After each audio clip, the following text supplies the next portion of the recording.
projected AFC East starting quarterbacks in Week 1 will be 25 or younger. Per Elias, there have only been 2 instances since the 1970 merger when 4 quarterbacks in the same division started their team's season opener at 25 or younger, and it last happened in 1985, also in the AFC East. So obviously the young quarterbacks in this division are going to be a story to watch. But Max, what is the most intriguing quarterback division in the AFC? In the AFC, it is the AFC East. They're all young. Josh Allen's the old man. Now think about Josh Allen. Or are there any superstars in the division? If Josh Allen's not a superstar, he's the next thing to it. He has made strides every year that are almost unprecedented in terms of the constant upward trajectory of a guy's career. By the way, he was never a super accurate passer in college or the pros until last year. This dude is airing it out down the field, completing 70% of his passes. He's got better than a 3-to-1 touchdown interception ratio. Remember, it was 1-to-1-ish, 50%, 2-to-1-ish, 60, 3-to-1-ish, 70%. What's it going to be, 4-to-1 and 80% completion? He is a superstar. That's one. And by the way, on a contending team. Mac Jones, we've been talking about him last couple of days, on a contending team. Tua was, let's not forget, not that long ago, he's the special one in college football. Before the rise of Trevor Lawrence, he was the special guy. He overtook Justin Herbert in college. Herbert, tank for Herbert. And then it was oh, Tua, he's a left-handed Drew Brees. And I'm not done with the fact that he can't be a very good quarterback. And he's on a good team. So you have 3 good to great young quarterbacks on contending teams. So that leaves the Jets, who might have the best one.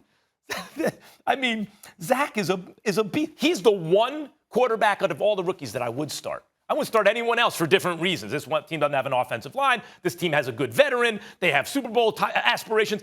But Zach Wilson, they got the left side of the line locked up, and he can do things that Aaron Rodgers and Patrick Mahomes can do.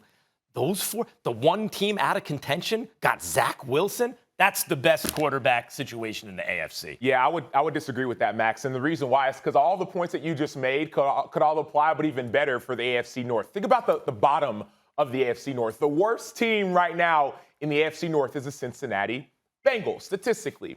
And look at their quarterback. Joe Burrow is the next big thing. And I'm not going to say I was wrong. I don't think Joe Burrow can restore the Bengals organization because I think they're a poorly run organization. But when it comes to quarterback play, when it comes to confidence, when it comes to who's going to be a future star of this league, all the checks go to Joe Burrow. That's the bottom of the division. Let's go work up. You could all argue whichever team you want to go next, but let's go Pittsburgh next because it's on the screen. Ben Roethlisberger, Super Bowl champion Ben Roethlisberger, right? Then you got Baker Mayfield, right, on the Cleveland Browns. And then you got Lamar Jackson, who's an MVP. Baker just got paid. Lamar's about to get paid. Big Ben's been winning chips for a long, long time. So, you've already got established winning quarterbacks. And the only one that hasn't been established right now is Joe Burrow. And he's could arguably be one of the best to come out. And so for me, yes, it sounds good with the East, but the AFC North, there's literally no argument. 3 of those teams were in the playoffs last year, led by their superstar quarterbacks. And the one at the bottom is coming up. Okay, now there actually is an argument. There absolutely is an argument. Now let me give it to you. And I'll do comparisons. Let's take Burrow and let's take Zach Wilson. Great. Because they're both in losing situations at the moment. Great. The difference is I weep for Joe Burrow. My heart goes out for this guy who could be a superstar. Yep. Joe Burrow could be a superstar. He's in a terrible situation in Cincinnati. Okay. He already lost the season. It could happen again. Cincinnati is awful. Zach Taylor is probably the coach on my hottest hot seat, right? How about Robert Saleh? How about the Jets? No, Zach Wilson's in a much better situation, making him more relevant than Joe Burrow. Which situation you rather be in, Wilson or Burrow? I'd much rather be in Zach Wilson's situation. Okay, I'll match up Baker and Tua, right? Because both high picks, both maybe going to be stars. And what we know about both of them is Baker's a good quarterback, probably not going to be a great one. And we're thinking Tua maybe could also be a good quarterback. Baker's got a little of experience on him, but to me, that's a similar level. Lamar or Josh Allen, right? That's what we're talking about. Once upon a time, Lamar was ahead of Josh Allen. That is no longer the case. Josh Allen's a better quarterback than Lamar Jackson right now. And that leaves Ben Roethlisberger, who is clearly past his prime, and Mac Jones, who people are calling the next Tom Brady for those old established franchises.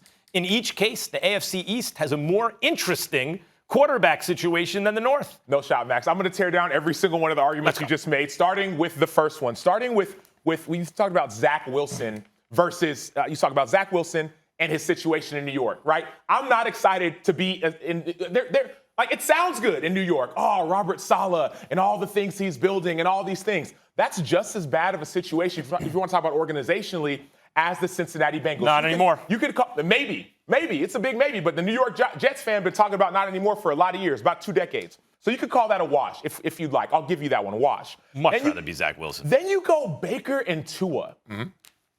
And that intrigued me a little bit because you were so wrong. You went Baker and Tua. First of all, Baker's situation is way better than Tua. We've been talking about Tua may not even be the starting quarterback all season. This is Baker's team. Baker took them to the playoffs. Not 2 years in, he didn't have it locked up. Well, 2 years in, he was no good. But right now, Max, we're talking about right now. Right now, Tua might not be the starter in a few weeks. And so there's that. Last year, he was up and down. Baker started all the games. That's 2. That's a check for me. You go Lamar and Josh Allen. I'll give that one a wash because I could argue Lamar Jackson, but I'm not because I think Josh Allen is the nope. I think Josh Allen is the future. But Lamar Jackson has also won an MVP, 2019 MVP season, and he's on the rise. Lamar didn't have an offseason last year. This year that he does. So I'll give you that a wash if you'd like. And then Big Ben and Mac Jones. We know nothing about Mac Jones. What we do know about Big Ben is that last year he was coming off of elbow surgery. He was injured. This year, he's healthy. Everyone's saying you're more intrigued. Very impassioned. Hold on. We got to go out to Alabama State. More intrigued about a healthy Big Ben. Absolutely. Oh, my God. People are sleeping on Ben Roethlisberger. You're 0 for 4 on those arguments. Thanks for watching ESPN on YouTube. For live streaming, sports, and premium content, subscribe to ESPN+.